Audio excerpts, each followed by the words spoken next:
Hashtag Hermes game.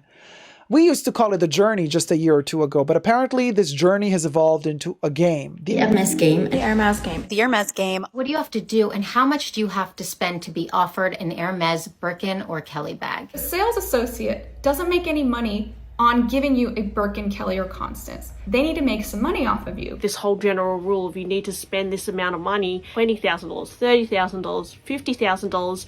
Not in yet.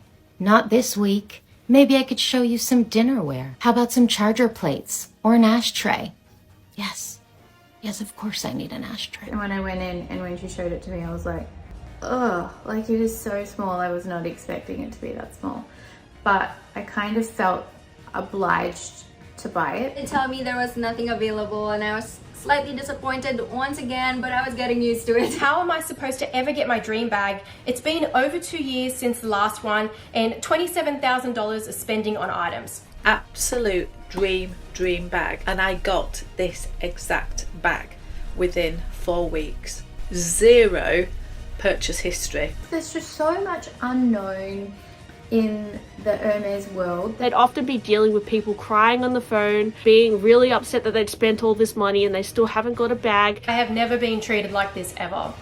And it's the brand that I love the most that treats me like this. So hurtful. So wrong. People are willing to do it. They're willing to play the game. I honestly believe that if aliens came down to planet Earth and you tried to explain this concept to them, they would probably just like pat you on the head and be like, there, you're not okay. This is me, as you can see, lining up in Rome, December 2022. This is me lining up in a line to get into an Hermes store. I stood in this line to be in store for all of 2 minutes and be spoken all of 5 words, and those 5 words were, can I help you? And the other word was no. And to be fair, I think it was probably more than 5 words. No was, I think, repeated like maybe 2 or 3 more times. I was also looked up and down, and that is when I decided to let myself out. And walking along the streets of Rome after this experience, I brought my boyfriend into the store with me. He's the one that took that photo. Before meeting me, he didn't understand this. And to be honest, he doesn't really still understand it. And he said to me, you look so deflated, you feel like crap. I truly had felt like I'd been punched in the gut. Just like a crappy feeling. And he's like, why do you do this to yourself? Like, why do you continue to do this to yourself? And I said, you know what, you're right. Like, I'm not doing this to myself anymore. Like, look at me. I am like, you know, 16, 17, 18 hours away from home in beautiful Italy. I'm never doing this again. Which truthfully was a lie, because I have done it again. I think I will probably most likely to continue to do it. And this, my friends, is the Hermes Effect. Thinking about that experience in Italy and the other 1 or 2 experiences I've had in store has led me to want to make this video with you today, because I've had a lot of time to think about the Hermes Effect and what it means to me, and I think what it means to a lot of different men, women, people who experience it, who don't. It's a very polarizing topic. It's a very polarizing topic, and I do love a polarizing topic. And I think that regardless of whether or not you were part of my old niche and you were here when I spoke a lot about luxury fashion, or if you're more newer here to my channel and you enjoy my in-depth topics, depending on what part of the internet you find yourself in often, I really hope that you enjoyed today's discussion. I want to kind of talk about what I call the Hermes Effect and just the marketing strategy, which apparently, you know, according to HQ, they don't claim to have a marketing strategy. They claim not to even really use the word marketing at all in the company. But I wanted to talk about why it has such a strong hold on a lot of us. Literally, some of us, it's got in a chokehold. There are, I think I basically watched every video while prepping for this video. I've watched every video on YouTube that had the tag Hermes journey or Hermes game. And I've just been through so many hundreds of TikToks featuring Hermes products. And it is, and probably will forever be, so fascinating to me. I do want to start by saying, if you've been here for the last few years, you may have seen my, what I like to call, my transformation from spending an obscene amount of money on things. I would be always looking at the new collections. I would always be shopping. I would always be spending money on things, on designer items. To where I am now, which I just want to make it clear, I still like certain things, still interested in maybe like 5 to 10% of the things that used to interest me when I would be wanting to shop or buy designer items. So I still have an interest in that world, in the idea of luxury and what it means. There are still things that I'm interested in buying and have bought. Obviously, it's not at all to the scale that I used to spend money. I'm a lot more selective and a lot more curated and a lot more thoughtful with my purchases. So I feel the need to mention that, because this video today is coming from someone who is still very much interested in designer items. I'm still interested in luxury, certain types, but not all. And it's funny, I honestly thought that when I changed my niche, when I stopped posting YouTube videos, you know, hauls, this, that, and the other, I thought that a lot of my interest came from a place of low self-esteem and wanting to prove myself and wanting to flex online. And maybe a part of that was the case. But it's interesting because my theory was almost proven wrong when I stepped away from the luxury community. I stopped watching a lot of creators and I stopped following a lot of content. I stopped shopping, like heavily shopping. Like I said, you know, I didn't and I still haven't bought a bag since like 2022. But I still have an interest in certain things. And it's funny, I guess my theory, my hypothesis was wrong when I thought that stepping away from that interest would too die. And of course it has, you know, lessened to, I think, what I like to consider to be a more healthier place. But I still have an interest and I'm still intrigued by luxury. Luxury things, luxury experiences, a luxurious lifestyle. I've spoken to you before what a luxurious lifestyle means to me, but also the sense of what luxury things mean to me. I'm still kind of interested in that. And I still sometimes like to indulge in things like that. So this video is not at all coming from a place of, oh my God, there's something wrong with you. Because if there's something wrong with you, honey, there's something wrong with me too. And keep in mind, if you are a raging Hermes fan, I may not be necessarily telling you anything you don't already know. So what is this Hermes effect? And why is it so powerful? What does it say about us as human beings? So just for a little bit of a rundown for those who, you know, maybe aren't on social media or have literally never heard the word Hermes, which I feel like there's not gonna be many of you who haven't. Hermes is a famous luxury brand. They are well known for their iconic and very polarizing handbags, 2 handbags specifically. They have a variety of different handbag styles, but the Kelly and the Birkin are probably their 2 most famous, well-known, iconic styles. A Birkin bag. You've heard of it? Of course.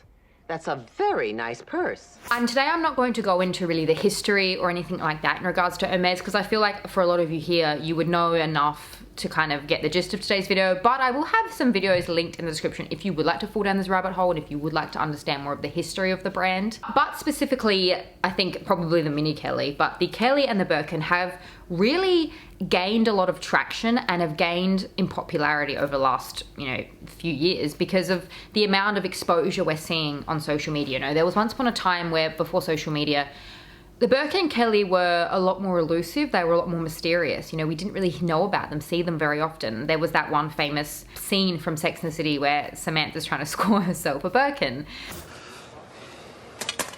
It's 4,000. I know. And there's a waiting list. I assumed. 5 years. For a bag? It's not a bag. It's a Birkin. That was probably, for a lot of us, I mean, especially me, if I was in that age demographic at that time, that would have been really all the exposure I had. I mean, even now, living in a very small city, it's very rare that I see an Hermes Birkin or a Kelly or any kind of Hermes items on a regular basis. I think if you live in a larger city, you probably have maybe slightly more exposure to them, but the dystopian world of social media, it very much distorts reality. And if you spend a lot of time on social media and if you follow certain people and your algorithm is set up in a certain way, it almost looks like everybody has a Birkin or a Kelly or like 5, 6, 7, 8, 9, 10 of them. We did see a recent price increase here in Australia. I'm not sure about the rest of the world, but with the price increase and, you know, with what seems to be just the flooding on social media, the overexposure of these handbags on social media, I think these handbags are just continuing to gain popularity and to gain traction. And like I said, it's very polarizing. Some people love it, some people hate it. And I think even the people that love handbags that claim to not like it have too, you know, sipped the Kool-Aid and really fell into this world. I've heard of multiple stories of women claiming that they'd never want a Birkin or a Kelly, who then travel to Paris, manage to get an appointment and get offered a bag, and they can't help but say yes, even though they claim not to like the bag at all. And I mean, do I blame them? Could I blame them? Of course not.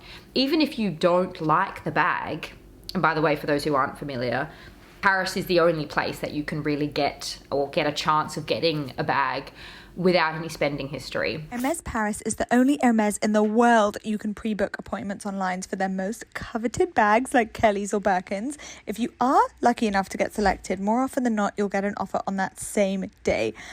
And you know, it's quite smart. Even if you don't like Hermes bags, it's worth going there to shoot your shot, because even if you don't get the one you want, you technically are walking away with an investment. You could sell that bag for double, triple the price in basically brand new condition, and then go ahead and buy the bag that you actually want, or literally save it, invest it. I would never knock somebody who went to Paris and scored a bag, because whether or not they kept it or they sold it, it's an investment in a sense. You know, those bags are significantly more affordable. It's a strange word. You know, here in Australia, those bags, being, you know, the Birkin and the Kelly, depending on the size, they retail on the pre-love market for around $28,000, $29,000, $30,000. Some of these styles, depending on the size, are being resold for close to 40,000 Australian dollars. Speaking about the pre-love market, in a different sense, girl math, which is a very popular trendy term now, which truly I could do a whole video about this idea of girl math, but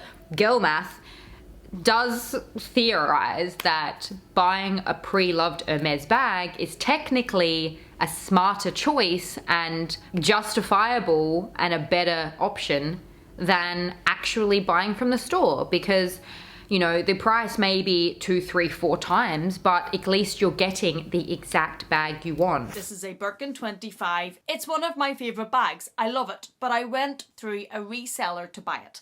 And the reason I went through a reseller to buy it is because I'm not a fan of the Hermes game.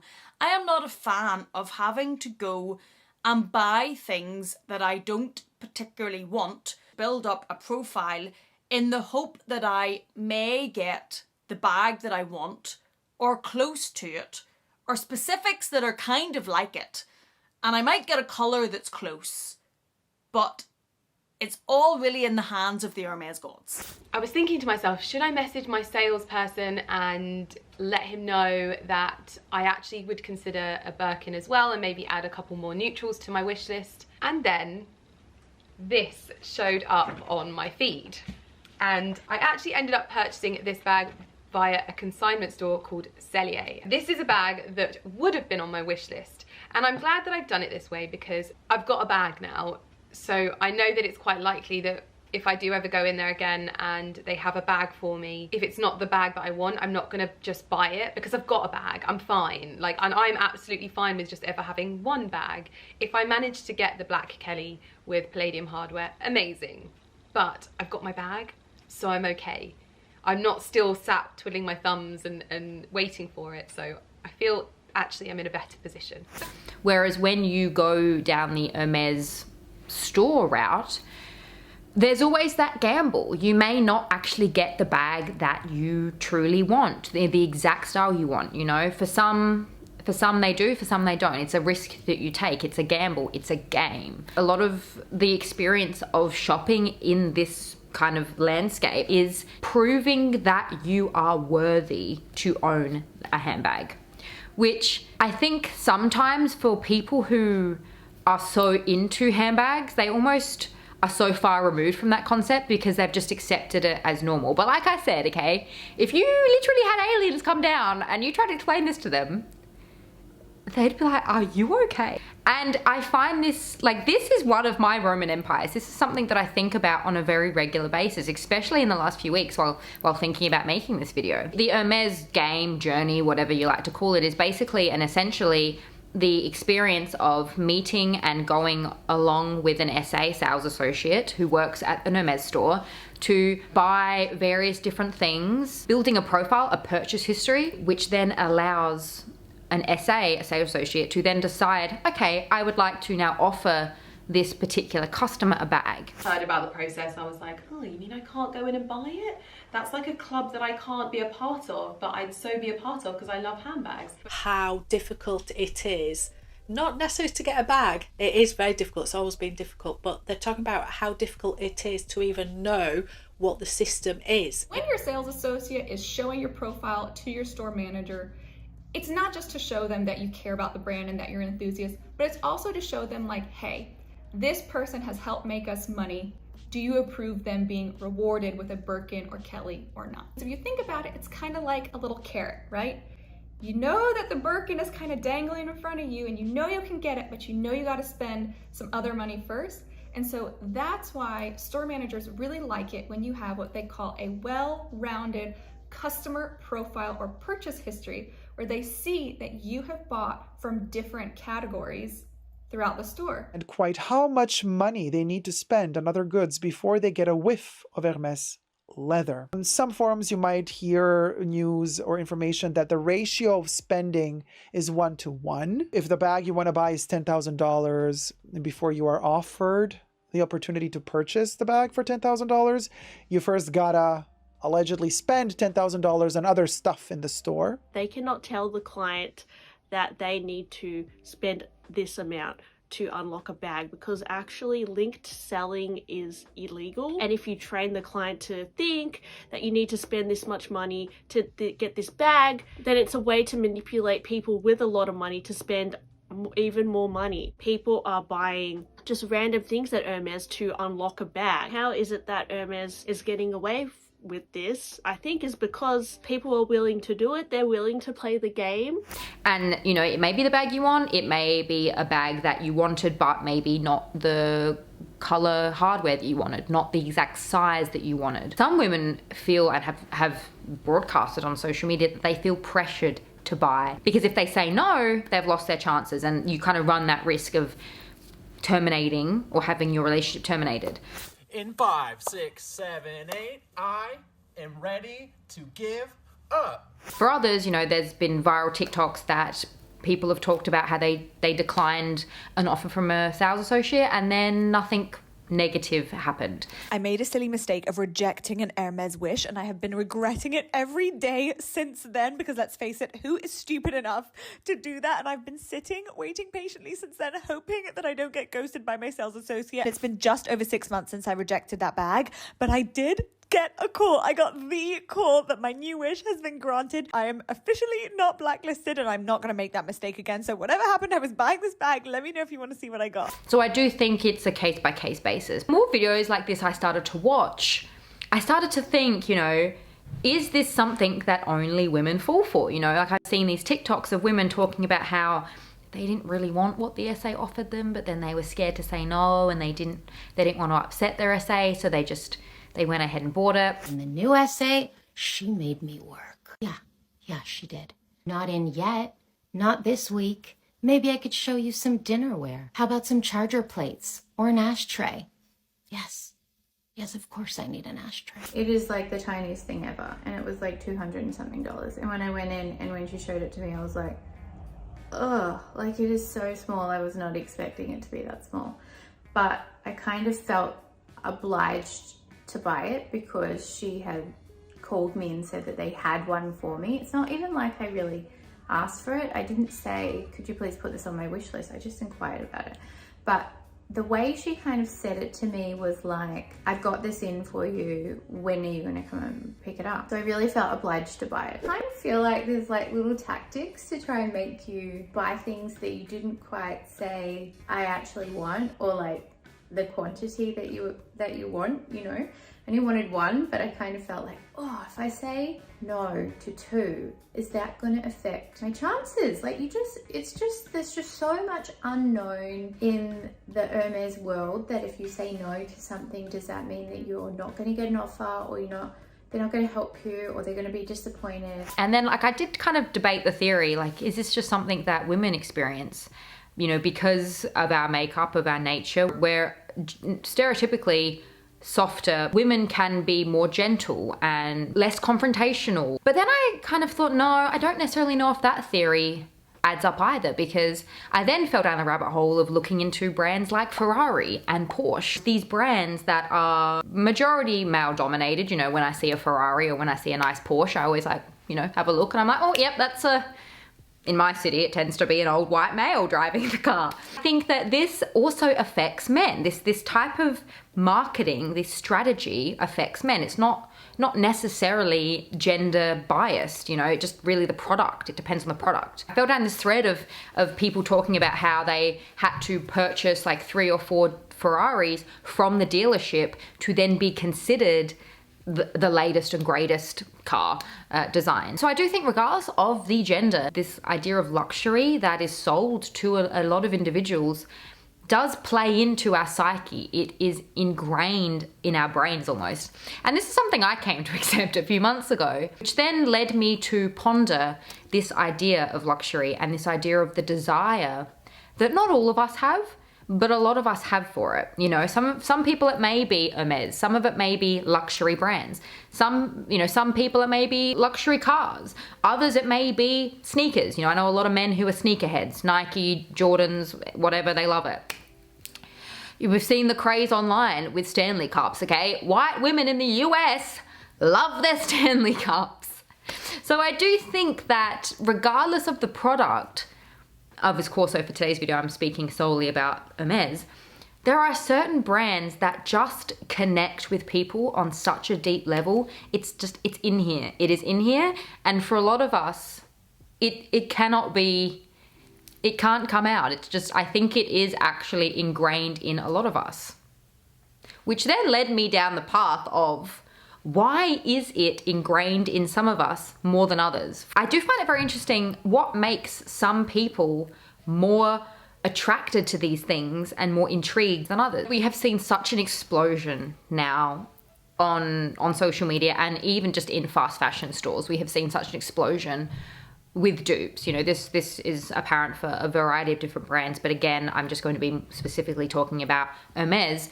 You know, there's not a day that goes by that I don't open up my social media and see a targeted ad for a dupe of an Hermes Oran sandal. Here's an example here. I even think Novo is now doing dupes. Novo is a popular store here in Australia. I don't know if you have it where you are. Even Steve Madden does a dupe of the very popular Chypre sandal. And I had just basically given up hope on ever obtaining it, because I don't live near an Hermes. They are so hard to get. Last year when I honestly started thinking, okay, well, should I just buy a dupe? I bought the Steve Madden dupe and it just wasn't the same feeling. 2 issues. One, the quality, I could just tell. As much as I'd never seen a real Chypre sandal in the wild or touched one, I could just tell that the quality wasn't there. You know, there was loose threads. It wasn't comfortable. It wasn't great for me personally. And again, I'm saying for me personally, I'm sure there are people watching this right now who maybe own the Steve Madden dupes and they think they're wonderful. But again, my point goes back to factor number 2 for me was it just didn't feel right. I thought it would, but inside me, knowing that it wasn't the real thing, I couldn't do it. I could not do it, which again leads me on to my point that this thing that is in some of our brains affects people more than others. Some people buy dupes and they have no issue buying dupes. It doesn't have that same connotation. They don't feel as negatively towards it. Whereas for some reason, I can't change this. It's like a little worm that's weaseled its way inside my ear and gone up to my brain and said, you know what, I'm just gonna get comfy and cozy in here and I'm not leaving. Which actually led me to stumble across a specific study, and I will have that particular paper linked down below if you want to have a read of it, because it's kind of fascinating and it's quite a detailed study. But a study was done at Yale on a specific group of children. They basically did a study which included and involved kind of this machine that duplicated things and made a copy of things, made a replica of things, if you will. The research found that there was a large number of children in the study that would just, like, they flat out refused a duplicate of their favorite toy. A large number of them had no interest in the duplicate. They preferred the original, the real thing. And I guess that could come down to, the memories associated.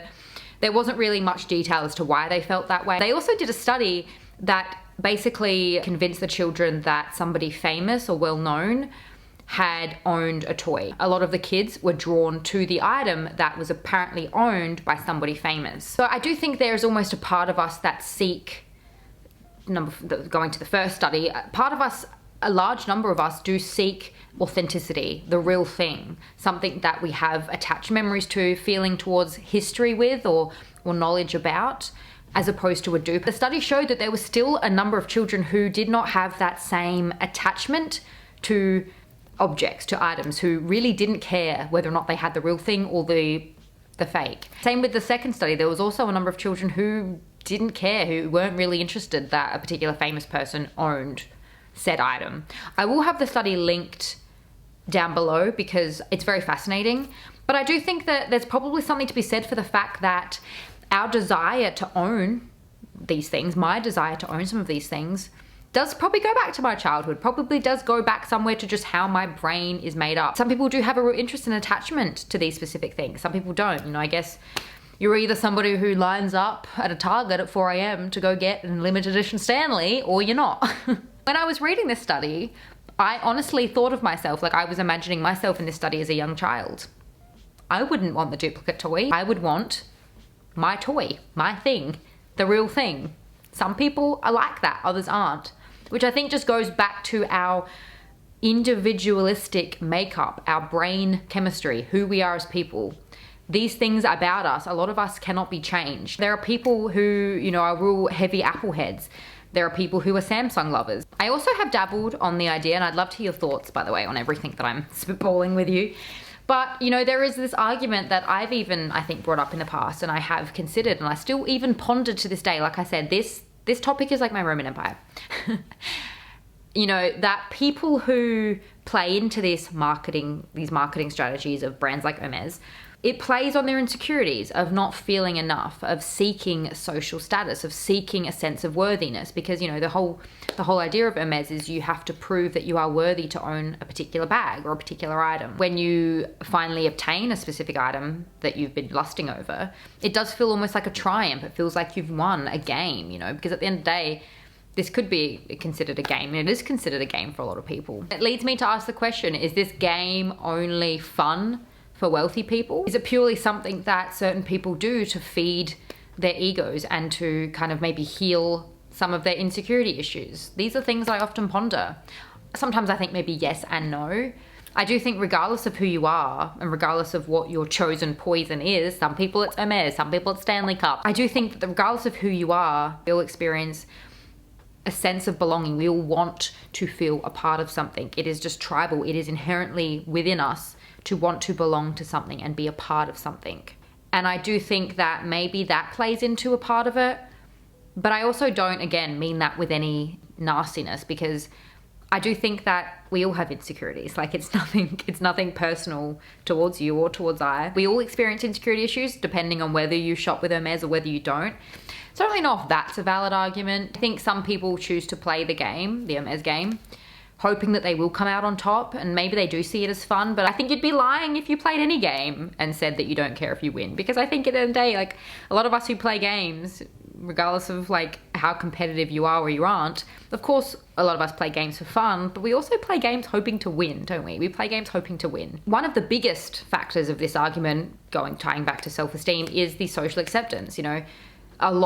Majority of human beings want to feel a part of something. They want to feel socially accepted. I think the biggest thing that I find really interesting is the self-esteem, the need for social acceptance, the need to feel a part of something, to feel and almost like experience a perceived idea of success, which may be owning this handbag, does vary from person to person. Future Caitlin here. One thing I didn't actually think to mention, do you think it is also obviously case by case basis, person by person basis, but a deep desire for status, a deep desire to seek a certain level of status in society. And maybe part of the appeal, a big part of the appeal of wanting these things for a lot of people is knowing that not everyone can have it, that makes certain people want them more. And again, I don't think it is coming from a nasty place, intentionally nasty. I think it is just a genuine human desire for a lot of people to put high value on things that not everyone can get. Some of you watching this right now, you literally like looking, you're watching my lips move and you're like, she just saying a bunch of stuff that I don't really get. Like, I don't get it. It's kind of wild, isn't it? Like how much these things weasel their way into our brains. I'd love to hear your thoughts. Do you think that if you love these things, if you're under the spell of the Hermes effect, you probably will always be? Or do you think that there is, I suppose, like rehab for this type of thing? I cut back majorly to what I now feel to be a very healthy place with my shopping. But that love for luxury, that love for certain brands did not go away. Which led me to this conversation today, the Hermes effect. I feel like I've gone on like 100 tangents and there was probably a hell of a lot that I didn't actually touch on, but it's just really interesting to me. And more than anything, I'm super interested to hear your thoughts on this in the comments down below. Everything I brought up and anything that maybe you think is worth bringing up that I did or didn't touch on, I'd love to hear your thoughts in the comments down below. I mean, it's interesting, going back to the story that I shared with you in the beginning in Rome, my boyfriend said to me, why do you put up with this? Like, why do you put up with it? Which has led me to want to make this video today. And I do think it's fascinating. Like I said, it's so interesting to me. It's my Roman Empire. Because it's one of the only scenarios in my life, and I think in a lot of women's lives, where, you know, they put their values aside, the values being kindness, because a lot of people don't experience great service at Hermes. There's a lot of people that experience great service at Hermes as well, you know, it's kind of like a mixed bag. There is a lot of stories that you will see online where people talk about the bad experiences they had at Hermes. And I do think it's probably one of the only scenarios in which a lot of women put up with being treated less than in order to hope and eventually potentially feel special to be chosen to purchase something.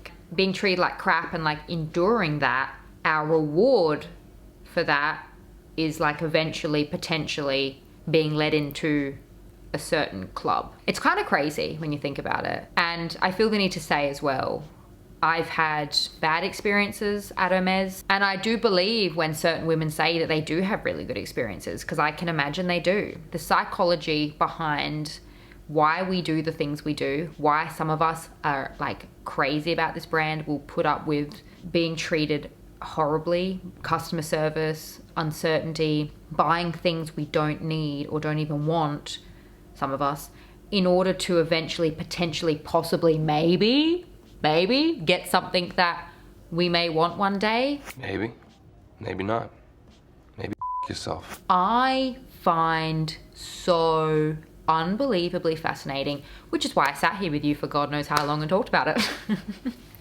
I'm so excited to hear your thoughts in the comments down below, whether or not you are an Hermes lover and you're under the Hermes effect, or if you're someone who loves my commentary videos. I think it's very important to, every now and again, I mean, I've been guilty of this in the past. I think it's so easy to judge other people and other people's love for things, but I also think if you're willing and you're going to do that, I think it's also important that you look at yourself in the mirror and acknowledge things that you do that maybe are slightly contradictory, because you can't judge someone else without recognizing the things that you do that maybe don't really make any logical sense. So I do think that's important. I would love to hear, you know, whether or not you're under the Hermes effect. And if you're not, like, what is it for you? Are you under the Stanley Cup effect? Like, are you under the Apple effect? Are you under, what else is there? Starbucks? Are you one of those people that is like sprinting to Starbucks for your pumpkin spice latte as soon as October hits? Like, God, they actually pump them out earlier than October now, don't they? What is it for you? Like, what is your vice? I'm gonna have another few videos linked for you right here if you'd like to check them out. Thank you so much for joining me in today's video, and I will see you in my next one. Bye.